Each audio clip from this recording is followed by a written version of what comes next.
T. Salanoa is out this week, so is James Nelson. T has a knee, James has an ankle, will both be out.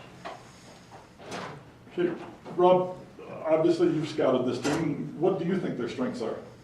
I think they're good on both sides of the ball. I think they have a very explosive, obviously a very explosive offense. They're throwing the ball down the field, making big plays, but if you don't pay attention to their running game, they will beat you with the running game as well. So I see great balance with their offense, great point production, and a defense that is very physical. I think their front line is as good as anybody's in the conference. Linebackers are very athletic and big. Secondary is very talented, some of the top athletes in this conference. So it's a very, very fine football team. Are they as good as advertised? I think they are. I think they're one of the top teams in the country, much less in the Big Sky.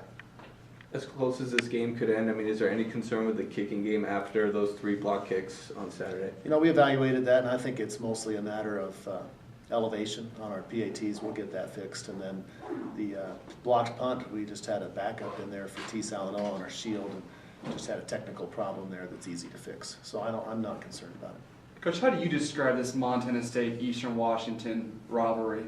Well, it seems like the path to the championship has gone through this game the last 3 years at least. And so it's big in that respect. Eastern Washington has a great team and a great record of championships and playoff appearances, including a national championship.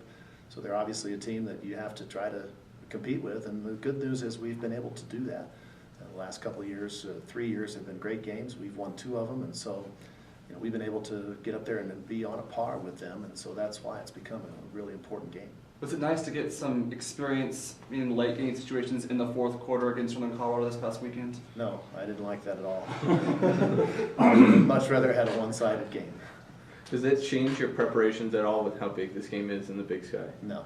We try to prepare with integrity every week. We do everything the same. We work the same number of hours. We do everything on the same schedule that we do every other week, and that's what we intentionally try to set up during the course of the season, to have a plan that works, to have a schedule for our coaches that works and our players that works, and so you don't have to change anything when you get to a big game.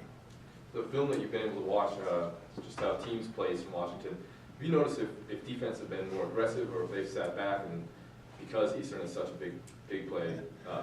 We've got an awful lot of games on them now at the end of the season, so there's a lot of different video to watch, and everybody's tried different things. Some people have tried to play soft and defend the long pass, and they've gotten gouged with the run.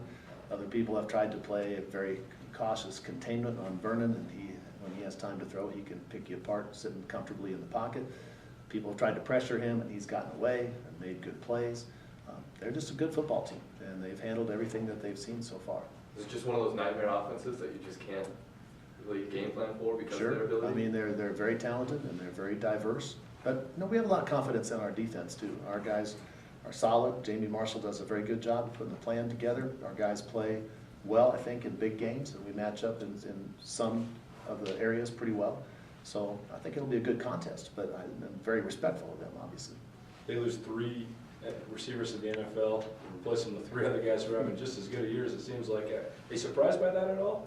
I'm very impressed with what they did. I think a lot of us were hoping there would be a little fall off in their receiver core with the departure of all those talented players from last year, but the guys they have right now are playing outstanding football. And, Cooper Kupp gets a lot of the mention, deservedly so. He's having a fabulous season, but the other guys are great players as well. So you can't just focus on one. They've got a very good receiving core. How important is it to make plays on balls in the air today? It seems like they throw the ball up a lot. Well, the first thing is we've got to be there. When the ball comes down, we've got to be in the vicinity. And they do a very good job with their route structure, the way they attack coverages. They'll draw defenders away to get a one-on-one matchup, put a good move on that guy and try to get separation. They do some really good things. And so our first and foremost assignment is to just be in the vicinity and hopefully challenge that ball when it comes down out of the sky and be there to make a play. You keep talking about how good they are. What do you think you can do against them? Well, I think our defense is very solid and very, very well coached, and our guys are disciplined, and we have a scheme that matches up against just about anything people can play against us. It's a very diverse and balanced defensive scheme. And so over the years, we've been able to match up against very good offenses with not having to do anything special. We're not going to make major changes in what we do on defense. We're going to line up and play our scheme and match their formations and read their routes and fit the gaps on the run, and I think we'll do fine against them because we play pretty good defense as well. What about offensively? You know, offensively, I like their front. I think they're very tough up front, but our offensive line is bigger and stronger than we've been in past years. We've been able to fix the running game since early in the season and be pretty effective at that, and that's what I would obviously starts with that every week. We've got to try to run the football, but we got to be balanced, and we have to try to possess the ball. I gave Coach Ramsey a very simple assignment this week. I'd like 14 to 16 play drives that end with a touchdown. That's what we're going to try to do. They took a big lead on Montana and had a hard time closing them out. Did you see anything in that you might be able to take advantage of? I think Montana had a courageous comeback in that game. Jordy Johnson was a battler as he tried to bring the team back. Montana took some chances down the stretch there, throwing the ball into coverage that normally they wouldn't do, but they had to do at that point, and the guys made plays. And so it was just a matter of a team, a desperate team in Montana who has good athletes, you know, really just making a frantic and gallant comeback, and it was amazing to watch. It was really impressive on Montana's part, but they had too far to catch up. Is there a player you guys might use on the scout team to resemble Vernon, or to kind of do what he does on the field? And if not, are you encouraging Quinn maybe to get out and scramble around? We'll do some of that. Quinn will be the scout team quarterback. He throws the ball so well, and we've got to simulate that. And so we'll tell him, we'll have some called scrambles where he'll get out and run around. And the basic concept, though, never changes. I mean, when a quarterback is scrambling, the guys in coverage have to stay in coverage. And we've worked on that for years here. It's something that never changes. So it's not going to be a dramatic departure from anything we normally do.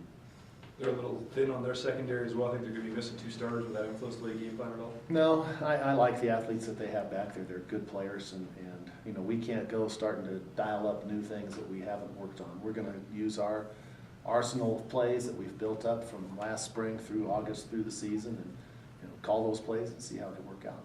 Ronnie Hamlin was a guy that was all over the place here last year. What do you need to do to slow him down? He's a tremendous football player. I really am impressed watching him run around. He's a big physical athlete who can run. I've seen him make some outstanding interceptions and returns with those balls. So, you know, hopefully we can just know where he is, get a hat on the hat, and then, you know where he is in pass defense so that he doesn't make one of those plays against us. You mentioned James Nelson being out. Who's the next man up there? Brad Nordahl and Trace Timmer are the backup corners, and so they'd be the next man up. You talk about how they use their run game. They average 5 yards a carry, but nobody seems to really talk about it. Kind of gets lost. You can't lose track of their run game. If you do, you're going to have a major problem in the game. And they like to get in 2 tight ends and create a lot of gaps and come off the ball and get after you. And they want you to have to bring your safeties down to defend the run, and then they'll bootleg Vernon out of there. They've got a whole arsenal of bootlegs and rollouts for him to fake the run and get out into space and throw the ball down the field. But you have to be sound, and you have to defend the run first. And if it means bringing a safety down to defend the run, that's what you have to do. You got to start at the run game, and that's the only place to start, regardless of who you're playing. Well, what is Nelson's injury? Ankle. Ankle and knee. Knee.